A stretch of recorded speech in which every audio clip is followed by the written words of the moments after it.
Today at Tell Without Borders podcast, we have Margreet Magdy. She's an ecosystem enabler in Egypt. She's the co-founder of Youth Entrepreneurs Network and the partnership manager at Exits MENA. Hi Margreet, how are you? Hi, I'm good. Thank you for having me. Thank you. So I just want to learn a little bit more about what each entity does. Okay, so Youth Entrepreneurs Network is an enabler. We are a network of enablers, actually. So we have amongst us some of the big enablers of the ecosystem, whether locally or regionally. And we aspire to help the ecosystem thrive, flourish by just creating opportunities, connections, networks, and also partnering with other of different members of ours in building programs directed to the local market and the regional market as well. Amazing. As far as Exits MENA, I think the name kind of gives it away. We are an investment boutique. So we support startups and SMEs, which is something that usually people don't know about. So thank you for giving me the opportunity to clarify that. We work with startups and SMEs that are looking for a merger, acquisition, or fundraising rounds, and we work across MENA as well. So we don't focus locally on Egypt, while our headquarters is here, but we help startups and SMEs across MENA in all countries. Amazing. So let me take you a little bit back to Yen. So tell me, how should a person or how should an entrepreneur access Yen, and what are the specific programs that you guys offer? Okay, so I'll actually answer the second question first. Sure. What programs do we have? Because there are multiple, there are many actually, because we do have over 30 something organizations within our members. So we have programs. I'm not gonna name specific programs because I'm gonna be here forever. But let's say we have our flagship program, which is an internship program directed to startups. So we help startups find out how they can acquire talent, which is very unique type of talent for startups. Not everyone can work in a startup, so we equip them with the skills to work in a startup, and we help startups actually hire those talents as well. So we have both ends. This is one of our programs. We have other capacity building programs that extend to Saudi and UAE as well. We have several partners. We have members who support in investment. So we have investment readiness programs. We have two actually investment readiness programs, one directed for impact and another is the more commercial or mainstream entrepreneurship, if you will. And we have the different capacity building programs as well. So Amazing. there are plenty. They can definitely visit the website or the pages to learn more. How they can access that is very simple. So you have the option to become a member. You can directly email us at youthyen@gmail.com, and you can get your membership.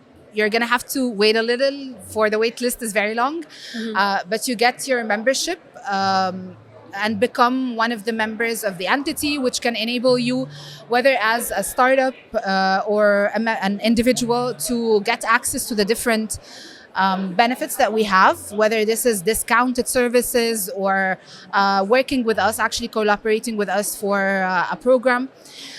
You can also be a beneficiary, just a normal beneficiary, where you can apply to any of our calls, and we usually post that over on our website or through our social media. We just had a collaboration with VMS, and that was a call to application happening on both of our websites and theirs, and on LinkedIn. We try and have as many open channels as possible so we can target everyone. So these are the two ways that you can access. Amazing. So you've worked in the entrepreneurship scene in Egypt for quite some time right now. Yes. So I just want to focus a little bit more about what challenges do you think are the main challenges that Egyptian entrepreneurs face in general, and how can they mitigate these challenges? Okay, so I think the main challenge is, resources. Resources can be anything from investment to talent, as I was just saying, to infrastructure, just resources in general, access to resources. And I feel this might be one of the things that hinders their growth. And it's not just money, because usually they get that investment, whatever investment that they're looking for, so that they can actually grow. So to buy more resources, whether that is a bigger office, more people to hire, etc. They use that to get those resources. And I think access to those resources from the enablers or the ecosystem players can definitely enhance their growth. How they can mitigate that, I think one very good example is just the panel that I was just moderating, is working with some of the corporates in the region that are supporting entrepreneurs. So don't just automatically go to an incubator and accelerator. Why they can definitely help you access those resources.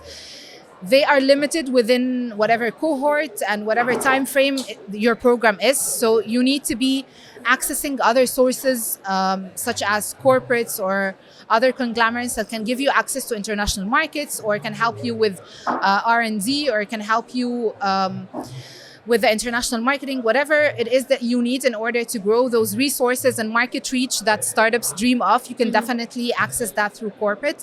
So I think corporate innovation and the collaboration between corporate and startups is a way to move forward with the ecosystem. So how do you think the Egyptian ecosystem has advanced throughout the past few years? Okay, so I think we've grown quite a bit. There's a lot of support. This is for sure. We have a lot of interest from around the world. So we have different countries, internationals, and Europe, America. Everyone is looking at our region and in focus Egypt. So I think we're going in the right direction in terms of how we grew. I feel we're becoming a little bit more tentative to the actual needs of startups and how to build a stronger infrastructure. The cooperation between government and the private sector is actually quite fascinating to see that we're working together right now and we're speaking almost the same language.